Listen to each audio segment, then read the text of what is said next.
गरीब आलू के पराठे वाली। भरतपुर नाम के एक गांव में सीमा बहुत गरीब लड़की थी। वह अपनी माँ के साथ एक छोटी सी कुटिया में रहती थी। उसके पिता उसकी माँ और सीमा को अकेला छोड़कर शहर में नौकरी का कहकर चले गए थे। माँ, पिताजी कहाँ हैं? वह कब आएंगे? बहुत दिन हो गए। वह तो हमसे कहकर गए थे कि जल्दी वापस आ जाऊंगा, फिर अभी तक क्यों नहीं आए? हाँ बेटा, मुझे भी यही चिंता रहती है। लेकिन बेटा, हमारे पास उनका कुछ पता नहीं है कि वह कहाँ गए हैं। पर हम कब तक पिताजी का इंतज़ार करते रहेंगे? क्यों ना हम शहर चले। हाँ बेटा, तुम सही कह रही हो। हमारे पास राशन भी ख़त्म हो गया है और पैसे भी बहुत कम बचे हैं। हम कल ही सुबह शहर चलेंगे तुम्हारे पिताजी को ढूंढने। लेकिन उसके पहले मैं पास में चाचा जी से इस बारे में बात कराती हूँ। वो पास में ही सरपंच रहते थे, जो बहुत समझदार थे। गांव के लोग उन्हें चाचा जी कहते थे। उनके पास बात करने जाती है। चाचा जी,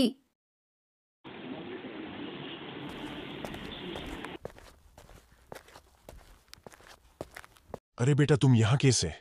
चाचा जी, मुझे बताना था कि मैं और मेरी बेटी मेरे पति को ढूंढने शहर जा रहे हैं। बहुत दिन हो गए, वह भी नहीं आए और हमारे राशन के लिए पैसे भी खत्म हो गए हैं। लेकिन बेटा, तुम इतने बड़े शहर में उसे ढूंढोगी कैसे? तुम्हारे पास तुम्हारे पति का एड्रेस है? एड्रेस तो नहीं है, लेकिन फिर मैं क्या करूं?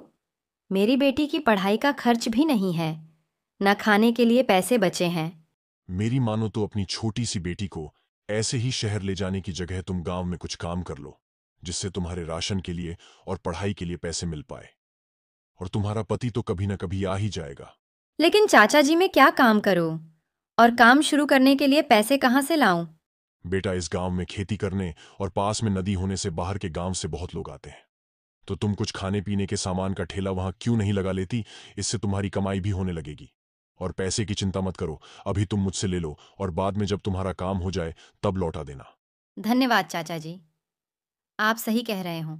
अभी मेरे पास इतने पैसे नहीं हैं कि हम शहर जाकर रह पाए। मुझे आलू के पराठे बहुत अच्छे से बनाने आते हैं। ज़रूर बाकी लोगों को भी पसंद आएंगे।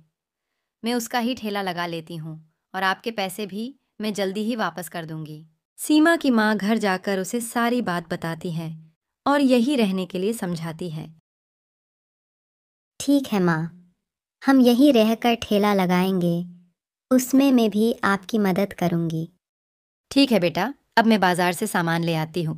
सीमा की माँ सरपंच के दिए हुए पैसों से बाजार से आलू के पराठे के लिए सामान ले आती है। घर आकर दोनों कल के ठेले के लिए तैयारियां शुरू कर देती हैं। अगले दिन सुबह ही सीमा और उसकी माँ ठेला लगा लेती हैं।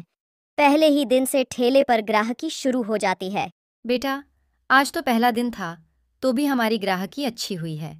हम ऐसे ही मेहनत करते करेंगे तो सब ठीक हो जाएगा। तुम्हारे पापा आएंगे तो वो भी बहुत खुश होंगे।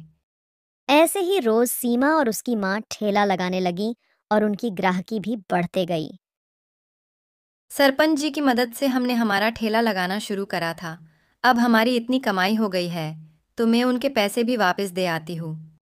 उधर शहर से सीमा के पिताजी भी वापस गांव आ रहे होते हैं।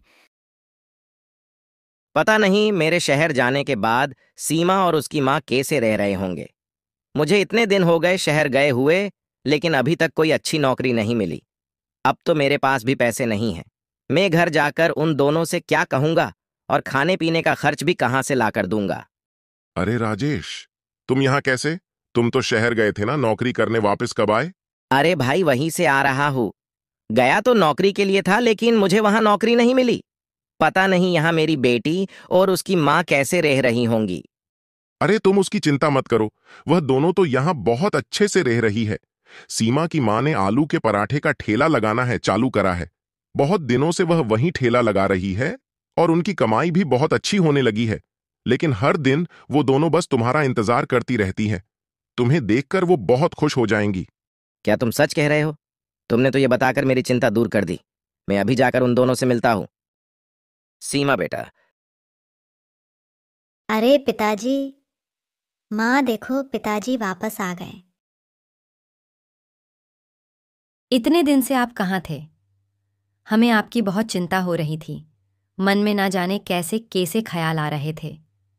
हमने बहुत कोशिश की कहीं से आपकी जानकारी लेने की, लेकिन कहीं से कुछ खबर नहीं मिली। हमारे पास राशन के लिए भी पैसे खत्म हो गए थे।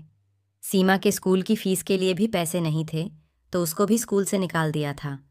तभी से मैंने आलू के पराठे का ठेला लगाना चालू करा। मुझे भी शहर में तुम दोनों की बहुत चिंता हो रही थी। वहां मैं काम की तलाश में इधर उधर भटक रहा था, लेकिन कहीं कुछ काम नहीं मिला। कहीं काम मिला तो वो पैसे वहां रहने में खर्च हो गए। लेकिन तुम्हारे पास ठेला लगाने के पैसे कहाँ से आए?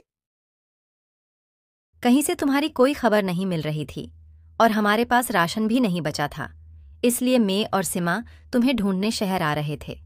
वही बात करने में चचा जी के पास गई तो उन्होंने मुझे समझाया और ठेला लगाने के लिए पैसे दिए थे।